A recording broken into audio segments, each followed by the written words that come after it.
Good afternoon. It's 2 o'clock in the Middle East. You're watching i24 News with a special edition this hour. Let's take you live to Nice and the scene of last night's horrific attack. Today we can see heightened security and a closed-off area as the street is empty. French Prime Minister Manuel Valls declares 3 days of national mourning following the attack in Nice that killed at least 84 people and injured scores others. Among the dead, 10 children, 18 of the wounded are still in critical condition.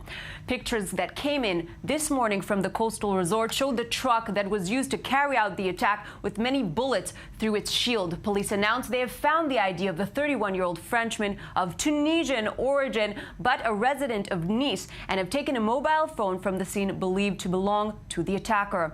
Investigators are seen arriving at the scene this morning as the shattered truck remained in place, but now all we can see are the heightened security at the very place of the attack, where yesterday's crowds were enjoying celebrations of Bastille Day when the truck plowed through them at approximately 50 kilometers an hour before being shot and stopped only 2 kilometers later. The truck was also filled with ammunitions and explosives, which could point at a plan for an even greater attack. Extremely graphic video from the scene, unfit for television, showed bodies sprawled on the streets, many in pools of blood, as people ran past in horror. French President François Hollande said the attack was an undeniable terrorist nature and vowed to fight the jihadists as the country extends its state of emergency by 3 more months.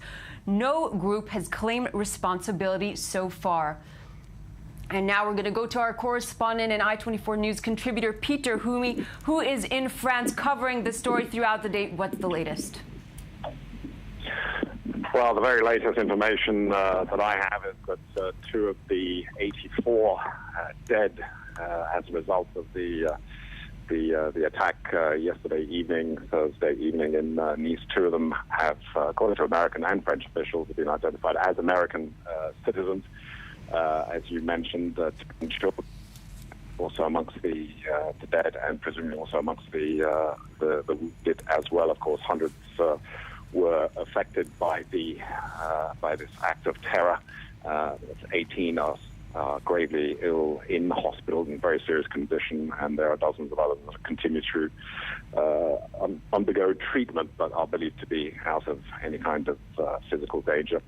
The government has announced 3 days of official mourning beginning tomorrow, Saturday, and ending on late Monday evening of next week. Reinforcements are being sent, not just military and police, but also forensic experts, technical experts, to help the investigation on the site of the attack, the Promenade des Anglais, which is a very popular seafront of Nice, one of the most famous seafronts on all of the Côte d'Azur in southern France, very popular with visitors, especially this time of year, and especially on Bastille Day, the day when crowds had gathered along that seafront, along the Promenade des Anglais, to watch the fireworks that are held throughout the country on the 14th of July.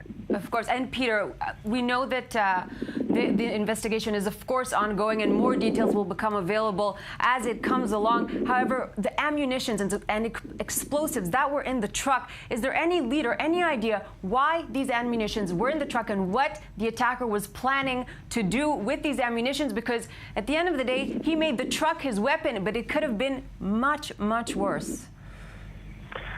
Well, in fact, that's a very good question. And according to some media reports, the grenade that was found in the back of the truck was obsolete and inoperable, and at least 2 rifles or possibly automatic weapons were said by some sources say these were imitation or possibly toys. So he seemed, the only one he had was one that he had with him in the cabin, which once his truck was he opened fire on the police, or exchanged fire on the police, until he was killed by the municipal police. In fact, it was the city police that opened fire, and as you may have seen on some of the video, his windscreen is riddled with bullet holes. So it appears that he was acting alone, probably amateur. Didn't seem to be terribly well organized, but it shows you how almost easy it is to carry out this kind of attack. With a very, very slow response after 2 kilometers of him going over and driving over crowds of people.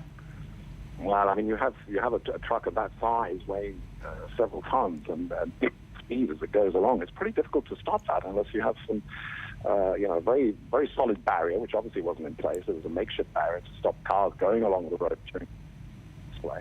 Obviously, it's not able to stop anything of any kind of weight, certainly not a vehicle the size of a truck.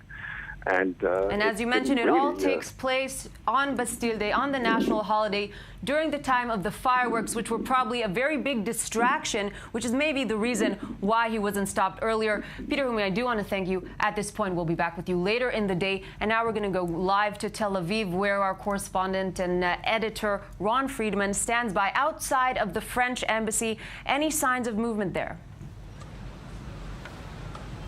Hi, Michal. Yes, I'm here really on the Tel Aviv beach line, outside, across the street from the French embassy. Behind me, you can see the French flag waving there. This is actually the location of a Bastille Day celebration for embassy and guests last night. It was here that all the participants heard the shocking news coming out of Nice.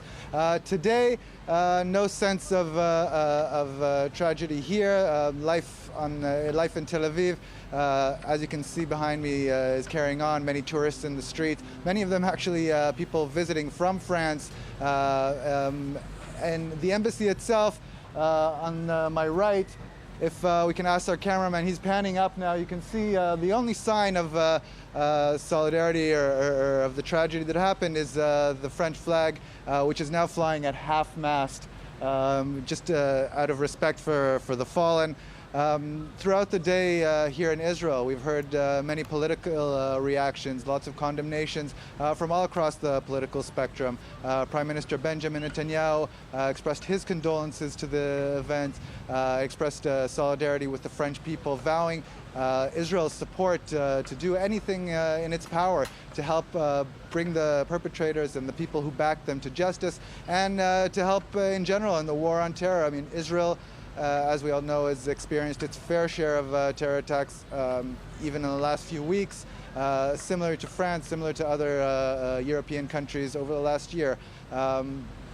Later on today, there's going to be a solidarity march, not here in Tel Aviv, but in Netanya, home to a large French immigrant community. They're going to be marching from Independence Square there in Netanya and expressing solidarity with the French people.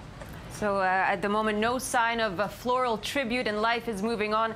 As you mentioned, Ron, maybe this is the Israeli spirit, and maybe this is a spirit of a country that is used to lone wolf attacks. Though they are saying that the reaction in Israel would have been much faster, some kind of criticism to French security. Are you receiving any reactions from within the French embassy this morning? No, they haven't issued any statements to the press yet. The embassy appears to be open, but we haven't been granted access. Ron Friedman, we'll be back with you later today. Thank you for weighing in, and still in studio with me, Owen Alterman, Mohammed Al-Qasim.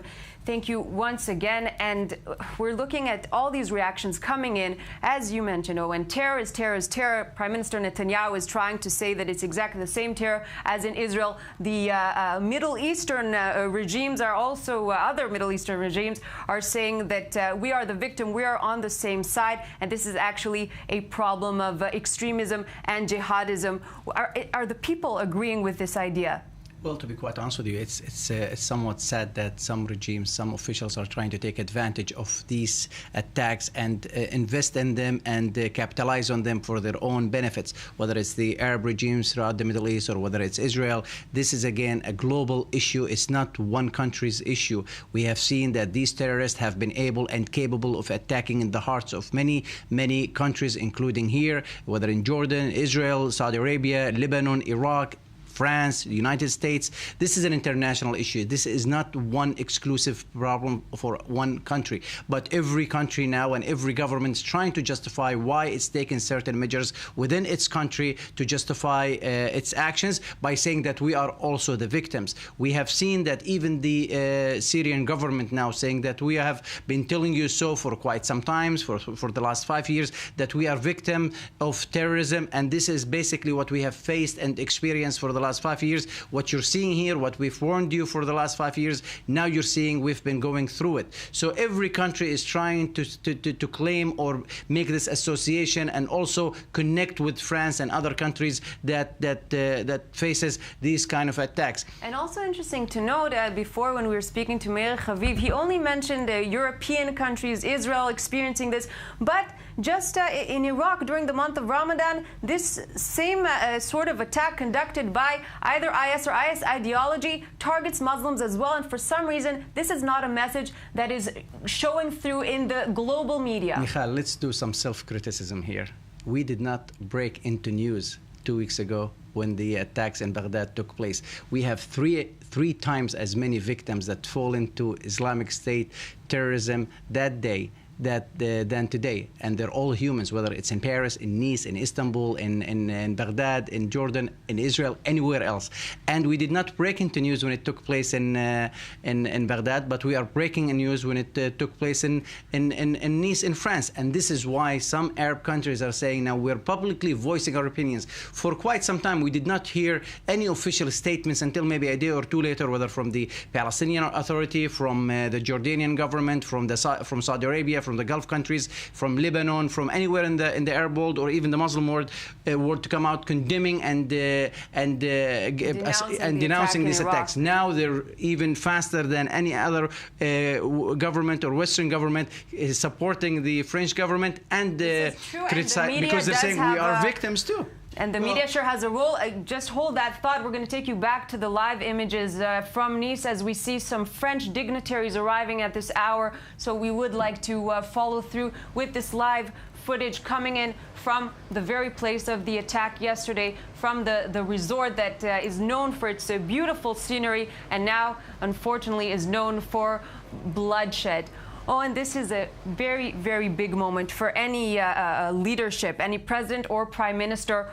This is a test, really. Oh, sure. I want to go back to one thing that Mohammed was said and pick up on something that Ron said, because I think they're very important. First of all, this is obviously a terrible tragedy to the people who lost their lives, to the people who are injured. But terrorism is also a political act. So it's to be expected that there are political, or at least politically oriented reactions to it. Carefully worded, but still political.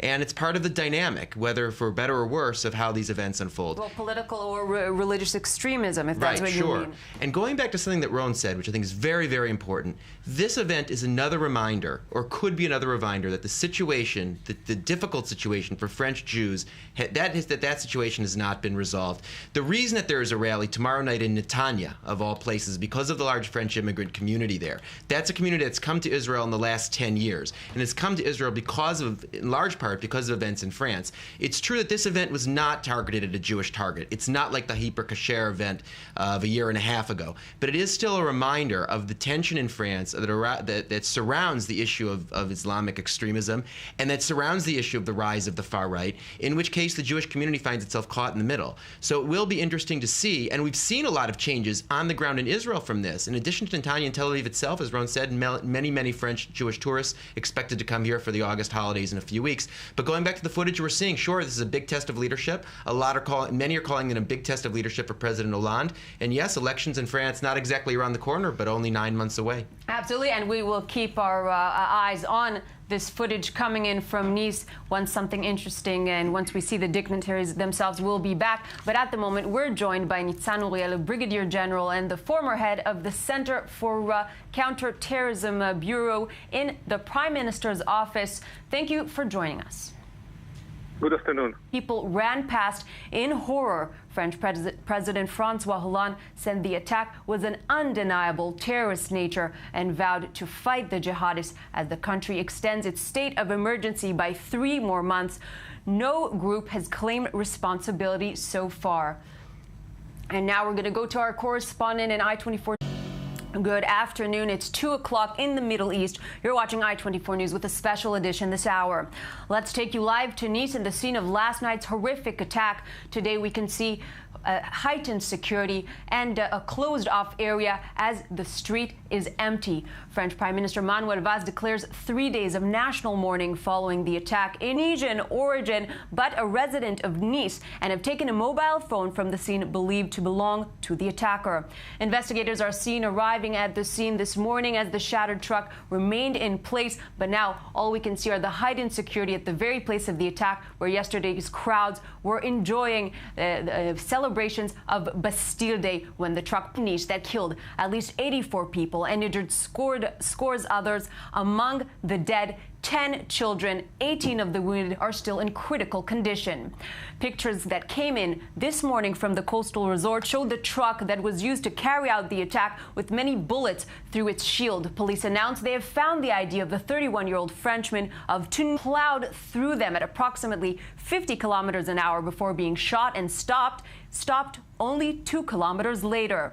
The truck was also filled with ammunition and explosives, which could point at a plan for an even greater attack. Extremely graphic video from the scene, unfit for television, showed bodies sprawled on the streets, many in pools of blood, as